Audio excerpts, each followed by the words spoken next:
कारोबार को आप लोग कारोबार कैसा चल रहा है ये बताइए दादा। ख़त्म है, कारोबार ख़त्म है। इन लोग तो सिर्फ बड़े बड़े लोगों को जो है ना ऊपर कर रहे हैं, जितने नीचे के लोग हैं ना सब और नीचे चले जा रहे हैं। कारोबार ख़त्म है।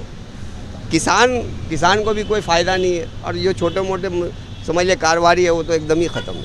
अच्छा, कितने वक्त जाते हैं मंदिर में? कौन जाते हैं? गरीब आदमी जाते हैं, हम और आप जाते हैं। अब मंदिर बनाने से सिर्फ नहीं होगा, मंदिर बना दिया, मस्जिद बना दिया, मस्जिद और मंदिर बनाने से नहीं होगा। वहाँ भगत चाहिए, वहाँ जो है इबादत करने वाला चाहिए, पंडित चाहिए, हाँ सब कुछ चाहिए। खाली मंदिर बना दिया, मस्जिद बना दिया, आइए मुद्दा रख दिया आपस में लड़ाने वाला मसला, ये ठीक बात नहीं है। उनका राज्य है, उनका सरकार चल रहा है, वो किसी के ऊपर कुछ भी कर सकते हैं। जब आप उसके पार्टी में नहीं है वो कुछ भी करा सकते हैं। आप उनके पार्टी में चल जाएंगे, आपका सारा केस ख़त्म, धुल गया, आप एकदम नीट एंड क्लीन हो गए। ये आप अगर उनका सिस्टम चलेगा तो उनको कोई नहीं हरा सकता है। वो जो सिस्टम से इलेक्शन लड़ते हैं, जैसा उनका सेटअप किया हुआ है तो उनको ही जीतना है। वो गलत है सही है उससे कोई मायना नहीं रखता है, और किसी पब्लिक का भी वोट से उनको कोई मायना नहीं है। उनको ब्लेम नहीं दे सकते, सही बात है। अगर सब जगह अगर पूरा हद से भी ज़्यादा अगर करेंगे तो वो भी तो बच नहीं पाएंगे ना, इसलिए हर जगह को उतना नहीं टारगेट कर सकते। अब इस बार आपको वोटिंग में आपको बहुत फ़र्क समझ में आएगा इस बार। राहुल गांधी जो करते हैं वो उनका उल्टा करते हो, यानी ये आगे वो है तो ये पीछे है। प्रधानमंत्री रहने से क्या होगा? प्रधानमंत्री रहने से कुछ नहीं होगा। ये तो आप कांग्रेस से सीखिए, कुछ दिन आपको रह करके सीखना होगा, तब जाकर के आप प्रधानमंत्री के लायक बनेंगे। नमस्कार, मेरा नाम मोहम्मद मोइनुद्दीन अंसारी है और आप देख रहे हैं सी स्टेटस टीवी। आज के इस वीडियो में हम लोग बात करने वाले हैं लोकसभा इलेक्शन 2024 के लिए, और हमारे साथ बात करने के लिए कई सारे मेहमान जुड़े हैं। उनसे जानने की कोशिश करेंगे कि आखिर लोकसभा इलेक्शन 2024 में उनके लिए सबसे बड़ा मुद्दा क्या है। एक तरफ बेरोजगारी है, शिक्षा है, स्वास्थ्य है, और दूसरी तरफ हमारा भारत आज चांद पर भी पहुंच गया। ये जानने की कोशिश करेंगे उनके लिए महंगाई कितना बड़ा समस्या है, और 2024 में कौन प्रधानमंत्री के तौर पर जीत के आ सकता है। सबसे पहले दादा आपका बहुत शुक्रिया, आपने हमें टाइम दिया। दादा आपका नाम? सैयद अशरफ अली। सैयद अशरफ अली, क्या करते हैं आप? बिजनेस है मेरा। आपका नाम दादा? मोहम्मद अली रज़ा। क्या करते हैं दादा? कपड़े का बिजनेस करते हैं। कपड़ा का काम करते हैं, ये दुकान आप ही का है ना? दादा सबसे पहला आपसे ये सवाल है कि लोकसभा इलेक्शन जैसे कि आपको पता है अगले साल होने वाला है, तो आपको क्या लगता है कौन प्रधानमंत्री के तौर पर जीत के आ सकता है? देखिए, थोड़ा जोर से बोलिएगा। कांग्रेस जो है वो बेटर है।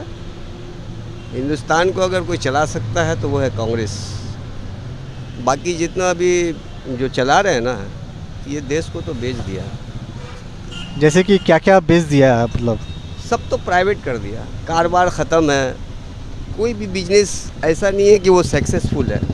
सारे लोग परेशान हैं, आम आदमी परेशान है। अब मान लीजिए कि जो भी चीज़ है पब्लिक को कोई फ़ायदा नहीं हो रहा। अच्छा, लेकिन आप देखिएगा कि आप जिस तरह से प्रधानमंत्री लगातार 2 बार जीत चुके हैं। अभी मैंने बहुत सारे लोगों से बात किया, बहुत सारे लोगों को लगता है कि एक बार फिर से प्रधानमंत्री जीत के आ सकते हैं। आपको अगर उनका सिस्टम चलेगा तो उनको कोई नहीं हरा सकता है। वो जो सिस्टम से इलेक्शन लड़ते हैं, जैसा उनका सेटअप किया हुआ है तो उनको ही जीतना है। वो गलत है सही है उससे कोई मायना नहीं रखता है, और किसी पब्लिक का भी वोट से उनको कोई मायना नहीं है। नहीं, अगर तो पब्लिक लोग वोट देती है तभी तो वो चुन के आते होंगे ना सर। वो वोट पर अगर आते, अगर आप कोई भी जगह में 1 लाख आदमी को जमा करके करिएगा वोट, तो भी वो हमको नहीं लगता कि 20% भी वोट ला पाएंगे। क्यों? उनका काम वैसा नहीं है। सिर्फ वो 2 चीज़ को लेके चलते हैं, हिंदू मुस्लिम। मतलब जो ज़रूरत है पब्लिक को उसमें से कुछ भी कहाँ मिल रहा है। महंगाई देखिए, पेट्रोल बोलिए, गैस बोलिए, कोई चीज़ भी तो सस्ता नहीं है आज के डेट में, जो मतलब एक नॉर्मल इंसान का नीड है। जी। देश चलता है गरीब से, मिडिल क्लास से, किसान से, और उसके लिए क्या कर रहे हैं? वो कुछ नहीं कर रहे, कुछ भी नहीं है। आपको लगता है कि दादा ये जो कुछ नहीं कर रहे हैं ये एक बड़ा मुद्दा हो सकता है 2024 के लिए? एकदम है, यही मुद्दा ही है। अगर उनका सिस्टम, उनका अगर एक पर्ची सिस्टम, मतलब आप बोल रहे हैं कि ईडी पुलिस इसको? हाँ सब उनका है। अरे वो सांसद वगैरह सब तो उनका ही है। नीचे से लेके ऊपर तक तो उन्हीं का है। हाँ, तो अगर वो 300 सीट लेके आए तो जाहिर बात है नीचे से लेकर सब उन्हीं की ही होगी।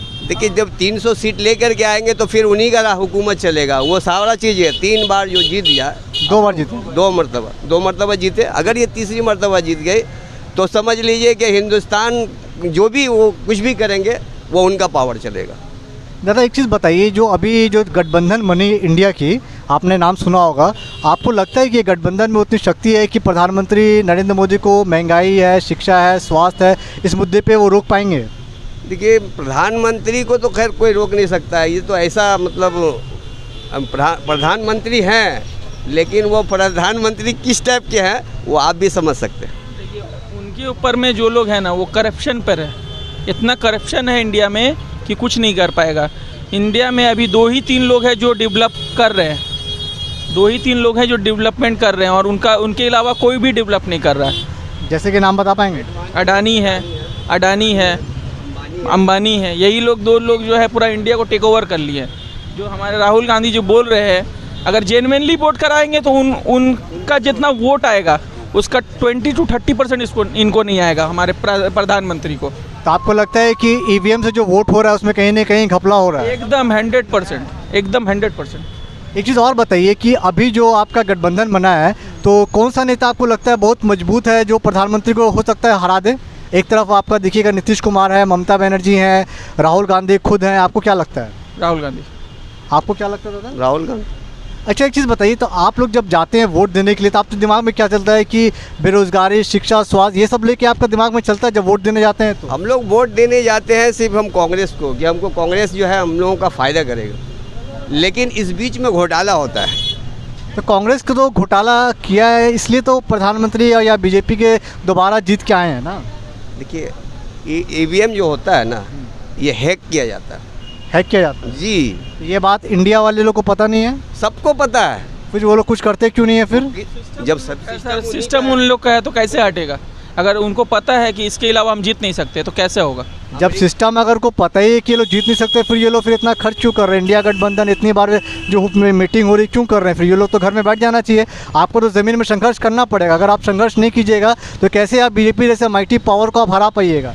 ये तो आप बोल के अगर रखिएगा कि तो फिर तो कोई भी नेता ज़िंदगी भर के फिर मोदी जी रहेंगे। नहीं, वो एक टाइम होता है कोई चीज़ का भी, अच्छा वक्त हो या बुरा वक्त, एक तो टाइम होता है। वो टाइम आप देखिएगा कि ममता बनर्जी ने तो यहाँ पे हराया है ना बीजेपी को, और बहुत भारी मतों से हराया है। ऐसा नहीं है कि बीजेपी को हराया नहीं जा सकता है। आप देखिएगा कर्नाटका में देखिएगा तो कर्नाटका भी बहुत भारी तरीके से कांग्रेस ने हराया है। अगर आप संघर्ष करेंगे, अगर आप मेहनत कीजिएगा तो आप ईवीएम को ब्लेम नहीं दे सकते हैं ना। ईवीएम को ब्लेम नहीं दे सकते, सही बात है। अगर सब जगह अगर पूरा हद से भी ज़्यादा अगर करेंगे तो वो भी तो बच नहीं पाएंगे ना, इसलिए हर जगह को उतना नहीं टारगेट कर सकते। अब इस बार आपको वोटिंग में आपको बहुत फ़र्क समझ में आएगा। इस बार के 2024 के इलेक्शन में आपको वोटिंग में बहुत ज़्यादा समझ में आएगा कि इस बार क्या होगा। अच्छा एक चीज़ और बताइए कि जो प्रधानमंत्री का जो काम रहा पिछले 9 साल में, तो कौन सा काम आपको लगता है कि बहुत अच्छा हुआ या बहुत ख़राब हुआ, जो और अच्छा कर सकते थे? नहीं, कुछ नहीं कर सकते हैं, वो सिर्फ दिखावे के लिए कुछ भी करते हैं, बाकी और कुछ नहीं। वो आपका जो है ना, वो राहुल गांधी जो करते हैं उसका उल्टा करते हैं। वो राहुल गांधी जी जो है वो मतलब क्या बोलते हैं, राजस्थान में किसान का माफ़ किया तो उसने कहा कि हमने ये माफ़ किया, हमने ये किया। अभी आप देखिएगा अभी बहुत सारा जगह अभी 200 रुपये जो गैस का कम हुआ है, ये कहीं ना इसका क्रेडिट किसको देंगे आप? राहुल गांधी जी, राहुल गांधी जो करते हैं वो उनका उल्टा करते हैं। यानी ये आगे वो है तो ये पीछे है। प्रधानमंत्री रहने से क्या होगा? प्रधानमंत्री रहने से कुछ नहीं होगा। ये तो आप कांग्रेस से सीखिए, कुछ दिन आपको रह करके सीखना होगा, तब जा कर के आप प्रधानमंत्री के लायक बनेंगे। एक चीज़ और बताइए, अभी जो भारत जोड़ो यात्रा निकली थी तो आपको लगता है पहले से जो आपकी राहुल गांधी की जो तस्वीर है पहले से और मजबूत हुई है? एकदम 100%। ये बहुत ज़रूरी था उनके लिए, अपने सभी सुधारने के लिए एकदम ज़रूरी था। एक एजुकेटेड पर्सन है, वो समझते हैं नीड, एक हर इंसान के मतलब इससे मिलते हैं कि इस फील्ड में क्या कमी है, अगर वो आएंगे तो उसके लिए क्या कर सकते हैं, उस चीज़ को समझ रहे हैं। तभी तो वो निकले। इतने सालों से उन्होंने निकला नहीं, तब उनको कहीं ना कहीं तो लग रहा था कि वो जनता से जुड़ नहीं पा रहे थे। काम करता है उनका छवि खराब करने के लिए, उनका छवि खराब करने की सब चीज़ को ले रहा है। एनडीटीवी जो सही बोलता था न्यूज़, उसको बंद कर दिया, उसको खरीद लिया अडानी ने। मतलब जो जगह से उनको नुकसान था बीजेपी को, वो चीज़ अपने अंडर में ले लिया। तो कौन है उनके खिलाफ?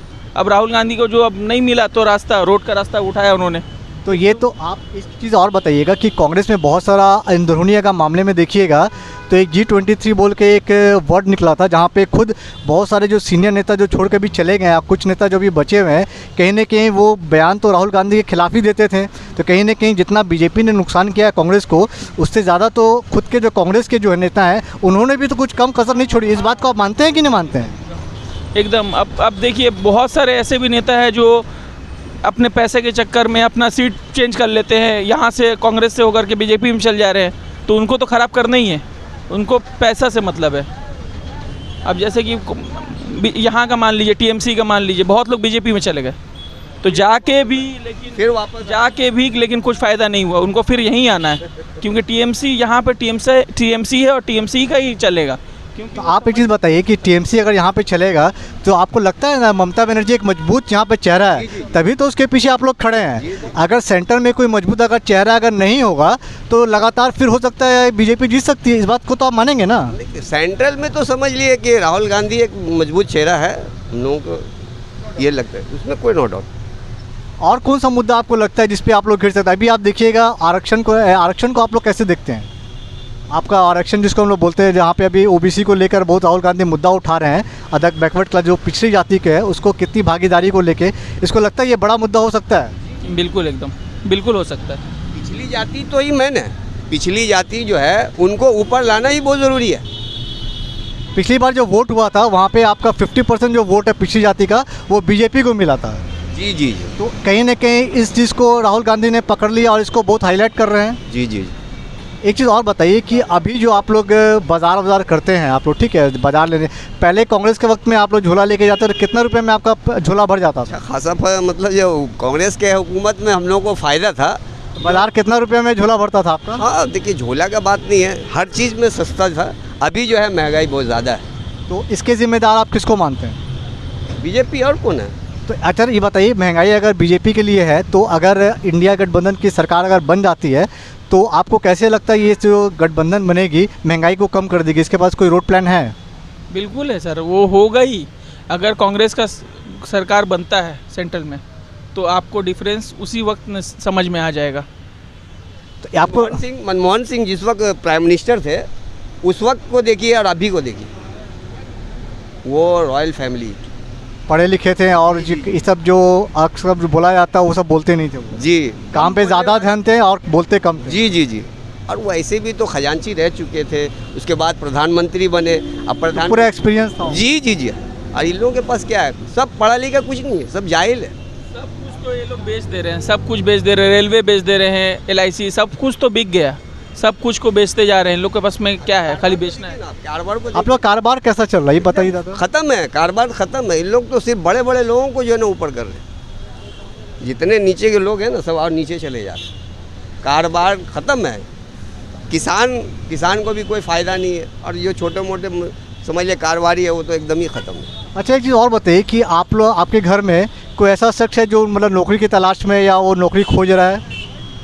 नौकरी मिलता कहाँ है बाबा। तो आप लोग सब बिजनेस ही कर रहे हैं या घर में कोई ऐसा है कि मतलब नौकरी की तलाश में है? हर नौकरी के तलाश में है, लेकिन नौकरी मिलता नहीं है, तो लास्ट में जो है हम लोग को कुछ ना कुछ बिजनेस करना पड़ता है। आपके घर में दादा कोई ऐसा जो होगा कि जो नौकरी की तलाश में हो, जो कोई अब है भी नहीं और छोड़ भी चुका है नौकरी? मतलब आप लोग नौकरी का पूरा छोड़ दिए हैं? ना एकदम छोड़ दिया। हम लोग जो भी है, छोटा करे या बड़ा करे, हम लोग बिजनेस ही करते हैं। बिल्कुल, फैमिली में 8-10 लोग हैं, सब बिजनेस ही करते हैं बस, या अपना ट्यूशन क्लास वगैरह देते हैं बस, उसी टाइप का। राहुल गांधी प्राइम मिनिस्टर अगर कोई बने तो वो राहुल गांधी।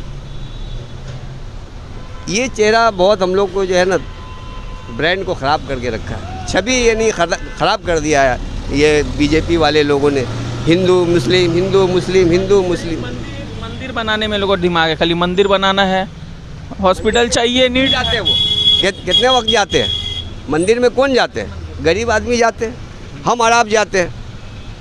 अब मंदिर बनाने से सिर्फ नहीं होगा, मंदिर बना दिया, मस्जिद बना दिया, मस्जिद और मंदिर बनाने से नहीं होगा। वहाँ भगत चाहिए, वहाँ जो है इबादत करने वाला चाहिए, पंडित चाहिए, हाँ सब कुछ चाहिए। खाली मंदिर बना दिया, मस्जिद बना दिया, ये मुद्दा रख दिया आपस में लड़ाने वाला मसला, ये ठीक बात नहीं है। एक आखिरी सवाल आपसे कि अभी ईडी को रेट को देखिएगा, अभी प्रधानमंत्री का जब यहाँ पे दौरा होगा वेस्ट बंगाल में तो माना जाता है कि बहुत सारा ईडी का रेट पड़ेगा और अभी देखिएगा बहुत सारे लोगों को ईडी का रेट भी पड़ा है। अभी कल ही देखिएगा तो 2-3 दिन पहले फरहाद हकीम के घर में आपका ईडी का रेट पड़ा है। उससे पहले देखिएगा अभिषेक बनर्जी को लेकर लगातार समन आया जाता है। इसको आप कैसे देखते हैं?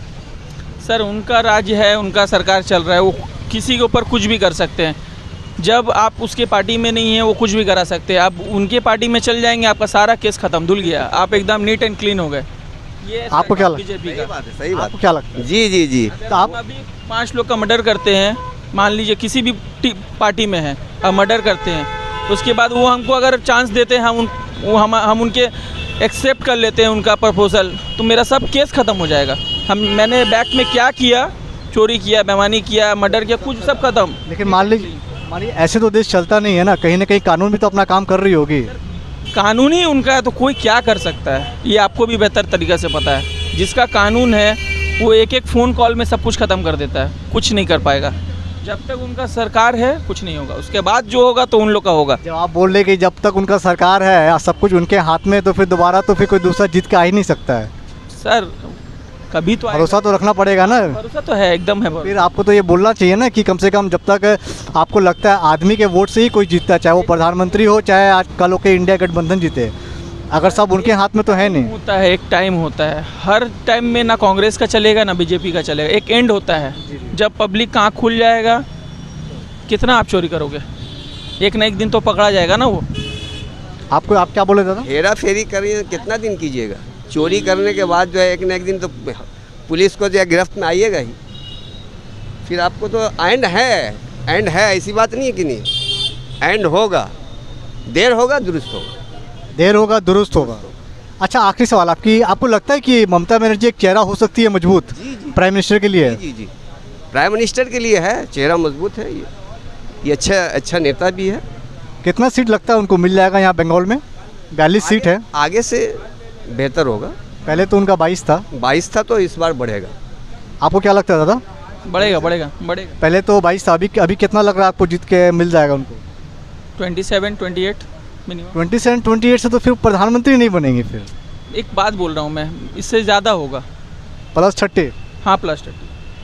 तो ये थी हमारी एक छोटी सी रिपोर्ट 2024 लोकसभा इलेक्शन से। आने वाले दिनों में और भी लोगों से हम लोग बात करेंगे और ये जानने की कोशिश करेंगे आखिर लोकसभा इलेक्शन 2024 में उनके लिए सबसे बड़ा मुद्दा क्या है। दादा आपने ज्वाइन किया, बहुत शुक्रिया आपका। दादा आपका भी बहुत शुक्रिया, बहुत शुक्रिया। ठीक है।